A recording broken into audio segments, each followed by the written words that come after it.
tahapan-tahapan hubungan antar pribadi ada 5. Yang pertama ada tahapan kontak. Nah, di tahapan ini hubungan mulai dijalin satu sama lain. Atau bisa dibilang tahapan ini tahapan perkenalan. Sebagai contoh, ketika dua individual mulai berkenalan, saat pertemuan pertama terdapat beberapa informasi atau kesadaran akan kontak, atau yang bisa dibilang perseptual kontak. Dari sini diketahui gambaran fisik seperti jenis kelamin, usia, rata-rata, berat badan, dan lain-lain. Nah, setelah persepsi ini timbul, kontak interaksional atau interaksional kontak yang bersifat tampak luar, atau bisa dibilang superficial, dan relatif tidak pribadi. Pada tahapan ini, mungkin ada beberapa interaksi antar orang-orang tetapi biasanya singkat, sebagai contoh menyapa, berbicara singkat. Saat ini terjadi pertukaran informasi dasar yang mengawali keterlibatan selanjutnya, yaitu penilaian awal. Menurut penelitian, dalam 5 menit pertama dari interaksi awal seseorang, kita akan dengan cepat membuat penilaian terhadap mereka. Dan kita akan mencoba mengkategorikan mereka. Pada tahap kontak, penampilan fisik sangat penting karena lebih siap dilihat dan juga perilaku verbal dan nonverbal. Kualitas seperti keramahan, kehangatan, keterbukaan, dimensi, dan cara bersahabat yang baik akan terungkap pada tahapan ini. Oleh sebab itu, kesan pertama yang baik sangat menentukan keberlanjutan hubungan hingga kita memutuskan apakah ingin melanjutkan hubungan atau tidak ke tahap selanjutnya. Nah, pada tahap ini terdapat kecocokan di antara kedua belah pihak. Maka hubungan akan berlanjut ke tahap kedua, yaitu tahap keterlibatan. Oke, lalu selanjutnya masuk ke tahap keterlibatan atau involvement. Pada tahap ini, setelah kita sudah mengenal partner kita di tahap sebelumnya, yaitu tahap kontak, yang mana di sini pula pastinya kita sudah memiliki pengertian yang sama antara satu sama lain, memiliki hubungan ataupun koneksi, dan berniat untuk mengenal partner kita lebih dalam lagi, lebih jauh lagi.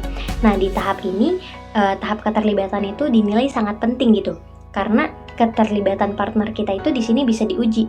Sebagai contoh misalnya, ketika partner kita itu memberikan banyak pertanyaan mengenai diri mereka sendiri. Nah, dari sini menurut Devito, tahapan pengenalan itu dinilai dapat dijelajahi lebih jauh lagi ketika partner kita itu ingin mengikatkan dirinya untuk lebih mengenal orang lain, dan mereka juga akan secara tidak langsung membuka konsep diri mereka sendiri. Dan di tahap ini pula, rasa interaksi itu akan menjadi lebih sering, dan keseimbangan antara memberi dan menerima juga akan terus dipertahankan. Setelah dapat kenalan dan keterlibatan antar dua individu atau lebih, selanjutnya kita akan mengalami tahap keakraban atau intimasi. Pada tahap keakraban, orang-orang dalam tahap ini akan lebih mengikatkan diri satu dengan yang lainnya. Hubungan primer mulai dijalin pada tahap ini, di mana pertemanan yang biasa saja bisa berubah menjadi sahabat baik atau bahkan tahap romantis seperti kekasih mulai terjalin. Menurut Devito, dalam tahap ini, rahasia pribadi akan terungkap. Mengapa demikian? Karena ketika kita, suatu individu sudah merasa akrab, nyaman, serta percaya pada individu lain, mereka akan lebih mudah menceritakan tentang kehidupan mereka, yang mana mungkin dari kisah tersebut terdapat suatu rahasia. Selain itu juga, pada tahap ini komitmen sudah dapat terbentuk. Ada 2 jenis komitmen yang terbentuk dalam tahap keakraban. Yang pertama adalah komitmen pribadi. Komitmen pribadi adalah hubungan yang dirasakan dengan orang lain dan waktu serta upaya yang disiapkan individu untuk dimasukkan ke dalam hubungan.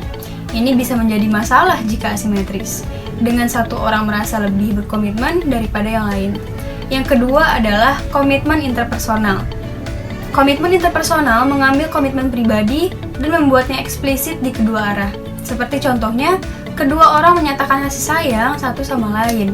Sebagian dari proses ini adalah menyetujui kedalaman komitmen yang mereka inginkan satu sama lain. Misalnya tetap berteman baik atau bahkan sampai ke jenjang pernikahan. Dalam tahap keakraban akan ada ikatan sosial yang terjadi di dalamnya.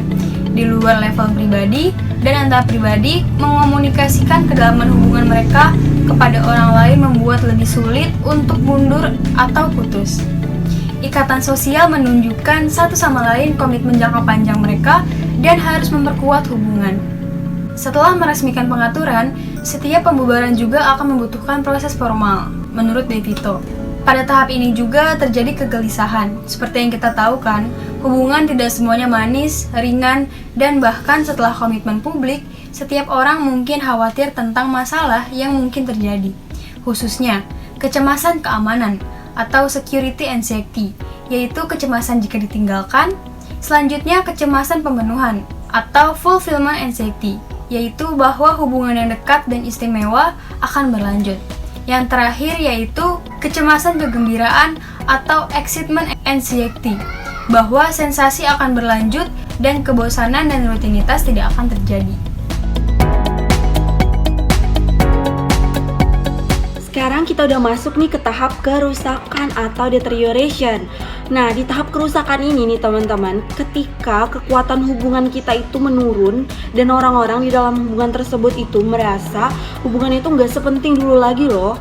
Nah, kerusakan ini juga biasanya disebabkan oleh pecahnya argumen di dalam hubungan tersebut, pengingkaran janji di antara kedua belah pihak, ataupun hal kecil loh yang dapat menyakiti hati si pemilik hubungan itu.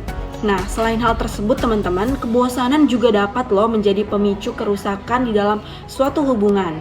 Nah, menurut beberapa survei juga nih yang udah dilakukan, ketika di dalam suatu hubungan melakukan hal atau kegiatan yang terus-menerus secara monoton, itu akan membuat rasa bosan yang muncul dan hubungan itu dapat rusak karena kebosanan yang dirasakan oleh orang di dalam hubungan itu. Nah, kerusakan dalam hubungan ini juga akan memunculkan rasa ingin menyudahi hubungan tersebut. Nah, kita masuk ke tahapan selanjutnya yaitu dissolution, tahap penyudahan hubungan. Nah, dissolution ini teman-teman, pemutusan ikatan di dalam hubungan. Ketika tahap pemutusan ini, maka hubungan itu menjadi renggang dan tidak intim lagi, ataupun mungkin juga dapat tidak berkomunikasi sama sekali ataupun terpisah.